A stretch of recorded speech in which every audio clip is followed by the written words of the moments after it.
Bonjour à tout le monde. Aujourd'hui, je vous présente le calembour verbe chinois et c'est notre deuxième calembour verbe. L'article est écrit et traduit de l'italien par moi, Lina Ondina. Et c'est ça. Notre premier point, c'est le deuxième calembour verbe. Et on peut dire pa xian guo hai, ge xian shen tong, ou bien pa xian guo hai, ge xian ji non. Et la signification, c'est les yeux immortels font voir sa force magique en traversant la mer de Chine. La signification de ce calembour verbe, c'est l'histoire, une histoire qui nous raconte du Dieu immortel, et chacun d'eux a son propre magie ou bien son propre truc. On peut la voir comme une métaphore pour chacun de nous, les gens qui doivent résoudre chacun ses problèmes selon notre propre capacité et talent. L'histoire est issue du folklore taoïste chinois et elle peut être classée comme légende, fable, histoire, proverbe, calembour-verbe. Notre troisième point, ce sont les caractères. Le premier caractère, comme vous pouvez voir, je vais vous mettre le texte dans les commentaires et quand vous inscrivez, vous pouvez voir, lire les commentaires et même si faire les commentaires. Alors, retournons à notre troisième point, ce sont les caractères. Pa, ça veut dire 8. Sien, ça veut dire immortel, céleste, génie. Guo, c'est un verbe qui veut dire traverser, passer pour le temps, mais utilisé après le verbe pour indiquer une action passée. On peut dire guo malu, traverser la rue. Hai, c'est le mer, l'océan. Ge, ça veut dire chaque, chacun. Shijie ge guo, ça veut dire chaque pays du monde. Ge wei penyo, mesdames et messieurs, chers amis, quand tu parles à tout le monde. Ge you suo chang, c'est une expression, ça veut dire chacun a ses propres forces. Sien, c'est un verbe en notre cas, ça veut dire manifester, apparaître, évident, visible, fait voir. Puis chi, ça veut dire son, ça, c'est, leur, etc. Ge xian chi non, ça veut dire chacun fait voir ses capacités. Et puis, shen tong, ça veut dire talent surnaturel, pouvoir spirituel, habileté remarquable. Notre quatrième point, c'est on va voir comment on utilise ce calembour verbe. On l'utilise comme prédicat ou objet. Je vais vous donner 4 phrases par exemple, sans la traduction.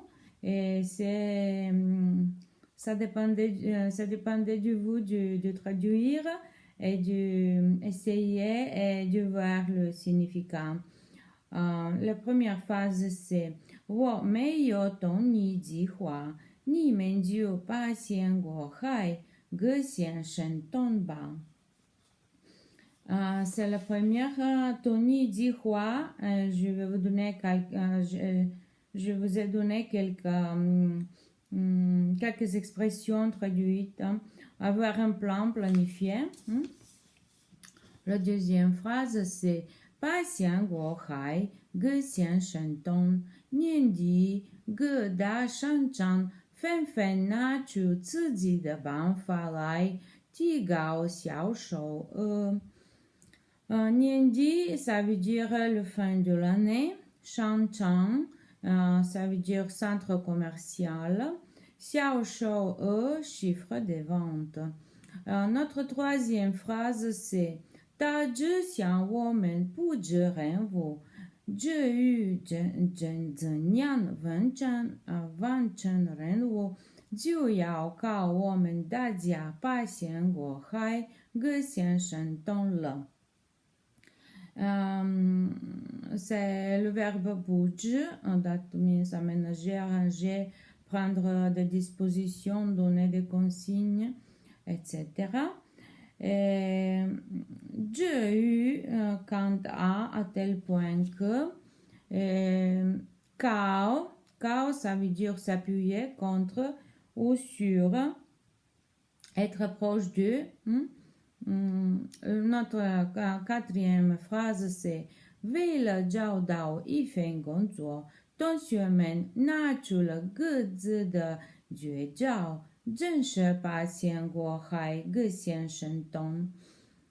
各自, ça veut dire respectivement gain dû d'après, selon, conformément, tiaudien, circonstance, facteur, condition, etc. Notre cinquième point, vous pouvez voir toutes les expressions que je vous ai données. Notre cinquième point, c'est les expressions. Comment on l'utilise en expression? On peut dire 真是把鲜果海各先生懂。En cette expression, 真是, ça veut dire exprime une arrogance, un mécontentement. Ou on peut dire c'est vraiment, pas鲜果海各先生懂。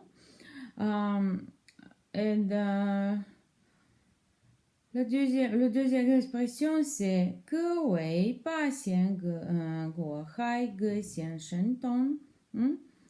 各位, ça veut dire, on peut dire, on pourrait dire, etc. Notre sixième point, c'est expression des proverbes très proches de signification en italien sont avere dei numeri oppure avere tutti i numeri. Io hen, avoir, posséder, il y a existé. Do que, tu, je, tu, fort positif point de force. Changonda biao tiao dien, ça veut dire avoir le numéro juste pour réussir ou pour le succès.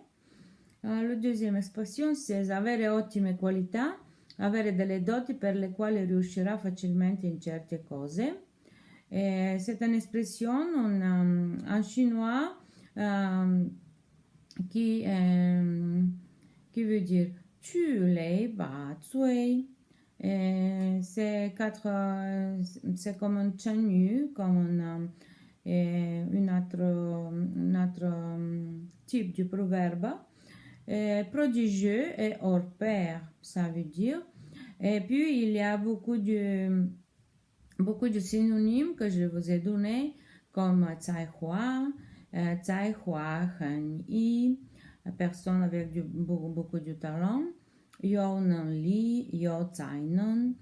Notre troisième expression, c'est avere tutte le carte in regola. Jen Jian Chi Bei, avoir les documents complétés. Notre quatrième expression, c'est avere dei talenti. C'est une expression très curieuse de voir. Tu hua tu shi. Ça veut dire fleurir en printemps et donner des fruits en automne. Un talent littéraire et une utilité morale. Avoir grand succès en études. Puis, je vous ai donné quelques autres synonymes comme gaucho, expert, passé maître, etc. Tien fou, que ça veut dire don naturel, disposition innée. Ok. Notre septième point, utilisé en littérature chinoise classique, c'est une légende. Je vais vous lire ma traduction en français. Mais puis, vous pouvez voir dans les commentaires le texte en chinois. Si vous voulez écouter le texte en chinois, vous pouvez aller et voir le vidéo que j'ai fait en chinois. La légende raconte, ce sont les huit immortels. La légende raconte qu'il y avait une fois 8 dieux avec des forces magiques appelées Lu Dongbin, Tie Guaili, Han Xianzi, Lan Caihe, Zhang Guolao, Han Zhongli, Zhao Guojiu et He Xiangu. Un jour, la reine mère de l'Occident les invita à participer à la fête de la pêche fleurie, un printemps dans la terre des merveilles. Et alors, ils se sont mis en route. À mi-chemin, ils se trouvèrent devant la mer de Chine orientale. Lu Dongbin suggéra « Et maintenant, chacun de nous doit faire voir sa force magique en traversant la mer. » Tous furent d'accord. Tout d'abord passa Tie Guaili en jetant ses béquilles qui devenait un bateau et ainsi il traversa la mer. Les autres 7 dieux firent aussi leur métier. Han Xianzi utilisa son panier décoré de fleurs, Lu Dongbin l'âche à main, Lan Caihe les claquettes, Han Zhongli son tambour, Zhao Guojiu sa plaque du jade, He Xiangu son chapeau de bambou. Le plus intéressant fut Zhang Guolao. Il traversa la mer à l'aide de son âne. Cette fois, l'âne devint utile pour traverser. Ainsi, les 8 immortels traversèrent la mer de Chine orientale. Et avec ça, je vous remercie de m'avoir écouté. Et n'oubliez pas de vous inscrire et d'évaluer mon performance. Au revoir et à bientôt.